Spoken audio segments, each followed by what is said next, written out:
And absolutely key then to keeping ourselves in the right place as best we can mentally is to keep our physical bodies as well as they possibly can be.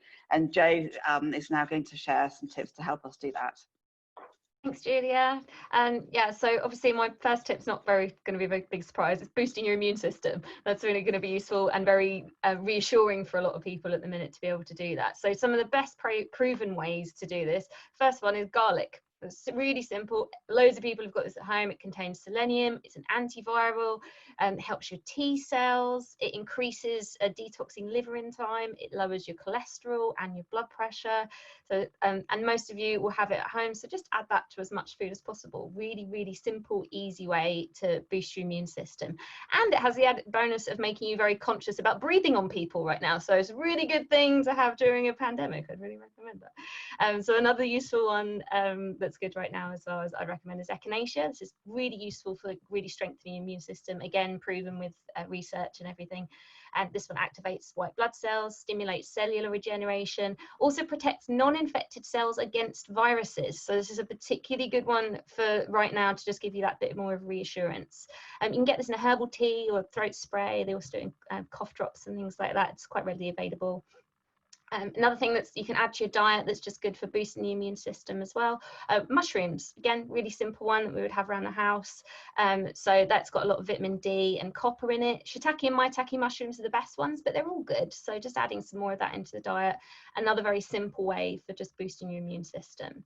So it's quite useful as well to have kind of your list of vitamins and minerals that are responsible for giving your immune system its strength and just keeping it running as well as possible.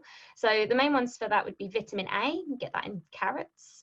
Vitamin C, get that in your fruit and veg, things like broccoli, peas, berries, citrus, that kind of thing. Vitamin D, get from the sunshine, obviously, but also eggs and mushrooms, really good for that. Selenium, you get that in tuna, Brazil nuts, garlic, zinc, shellfish, legumes, copper, sunflower seeds, sulfur in eggs, things like that. That is not an exhaustive list of sources. Obviously, I realised I just ran through that quite quickly. I actually did a Facebook post on this morning. So if anybody wants more details on the sources of that, just head over to my page, and I've got a list there, so that's quite useful. But it might be a good idea, and it might be easier for people at the minute if they're struggling to think about a lot of things, just to take a multivitamin mineral with all of these in for a month, and that'll just, you know, really make sure you haven't got any mineral deficiencies or vitamin deficiencies that might be impacting your immune system. And it's really crucial when you're taking a supplement like that it's from food source. You really need that for good absorption, and you can get these online or in health food shops if they're open.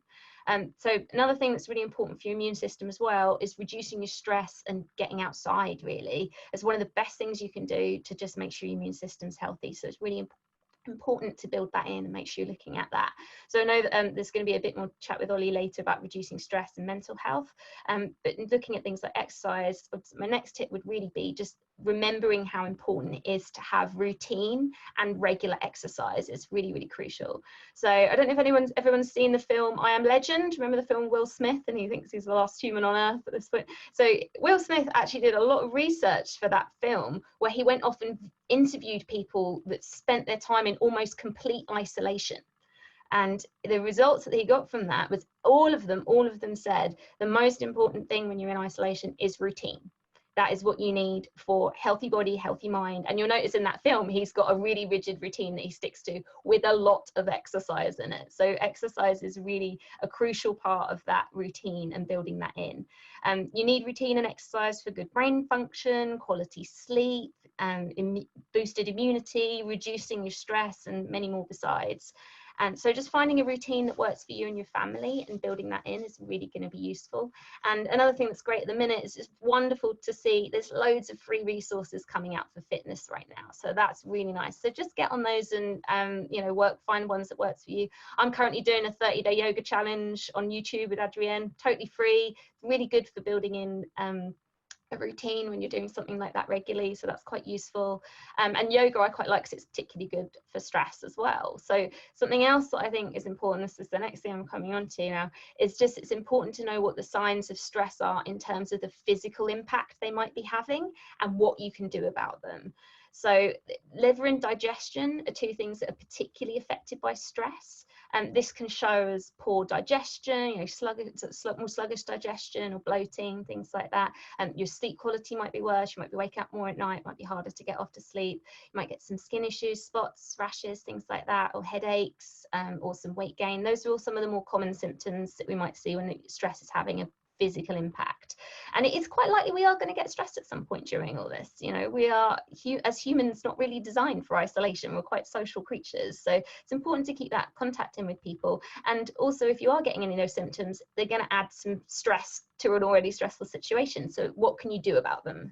And if you're feeling stressed, one of the best easy things you can do is deep breathing. That is really going to reduce the physical impact. That's it, deep breathing in and out. It's really going to reduce the physical impact that stress has in your system. That massages the upper abdomen when you're doing the really deep belly breathing into your belly as opposed to your chest.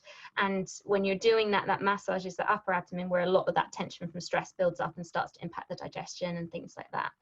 And then the last thing I would say, just for helping with the stress from a physical point of view, would be lemon balm. It's also called Melissa, and skullcap. Those two herbs are amazing for reducing stress and anxiety. They actually boost your serotonin levels, and they're also good for relaxing you, helping you get off to sleep as well. Some people might find that's something that's impacted. Skullcap also boosts your melatonin at night, so deepening your sleep is really useful for this as well. So you can get those in a tincture, or just add them to water, or you can also get lemon balm in a tea as well. So those would be my 3 tips altogether. Basically would be 1, just boosting your immune system. Say garlic's probably the easiest way to do that.